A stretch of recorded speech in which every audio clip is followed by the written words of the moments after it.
So today's video we will continue discussing some words to enhance our vocabulary.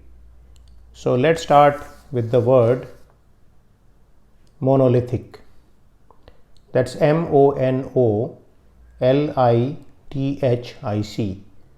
So this is actually coming from the word monolith, and monolith essentially means geological features that have a single massive stone or rock. So essentially you may have seen some features where there is a huge rock or a stone, and this is sometimes known as a monolith. Now typically this is used in the context of some large building or even a monument, or in fact you may have seen these metallic monoliths come up in various places around the world. So these are being placed either by people or maybe by people from different planets, as the case may be. So sometimes this is used in a metaphorical sense. So you have the word monolithic, and monolithic can mean a reference to a culture or a society which is very unidimensional. For example, there may be a monolithic culture where the people are typically all warriors, or they all have the same religion, race, and language. So sometimes that may be called a monolithic culture. The second word I have is halcyon, HALCYON, and halcyon means typically a period of time that was happy and peaceful. One more word I have is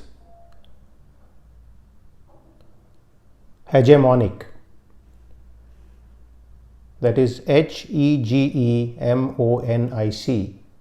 and this is basically a regime or a period of time where there is dominance or leadership by one country, one social group, one religion on a different group. So let's create a sentence with these three words: monolithic, halcyon, and hegemonic. Monolithic cultures, which are considered to be halcyon periods of history by some people, are considered to be hegemonic by some different people. So again, this is something which can happen, that what is a good period for some may be a period of tyranny for somebody else. Now, the next word I have is hermetic, HERMETIC, and hermetic means complete and airtight. For example, a seal or a container. When you say something is hermetically sealed, you essentially means it is an airtight container. So let's create a sentence with this word. The bacteria were kept in hermetically sealed containers in the lab.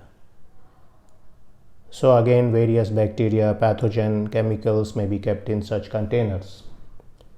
The next word I have is lambast, LAMBAST, and lambast means to criticize harshly.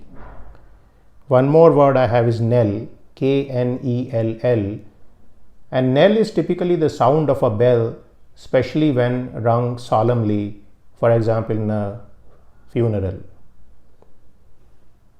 So let's create a sentence with lambast and knell. Smith lambasted the university president in the faculty meeting, thereby ringing the death knell for his tenure chances. The next word I have is myopic, MYOPIC, and myopic is basically short-sighted, but again it is used in a figurative sense to talk about somebody who lacks foresight. One more word I have is munificent, that's MUNIFICENT, munificent. And munificent is characterized by or displaying great generosity. So let's create a sentence with munificent and myopic. It is myopic for a researcher not to be munificent when citing papers. So again, if you are being parsimonious or frugal in citing papers, then you will find that your papers will have a higher rejection rate, because it may go to people who have actually written papers in that area and they may be peeved by this fact. The next word I have is libertine, Libertine, and libertine is a person, especially a man, who takes part in sexual pleasures without regard to moral principles. One more word I have is larceny, Larceny, and larceny refers to theft of personal property. So a nice way of talking about theft. Now let's create a sentence with libertine and larceny. While it was common knowledge that Smith was a libertine, nobody suspected him of larceny from the treasury funds. So again, this is something which can happen. So these were some words today to improve your vocabulary, and I hope you enjoyed this video. Stay tuned to my channel for more such videos. Thank you very much.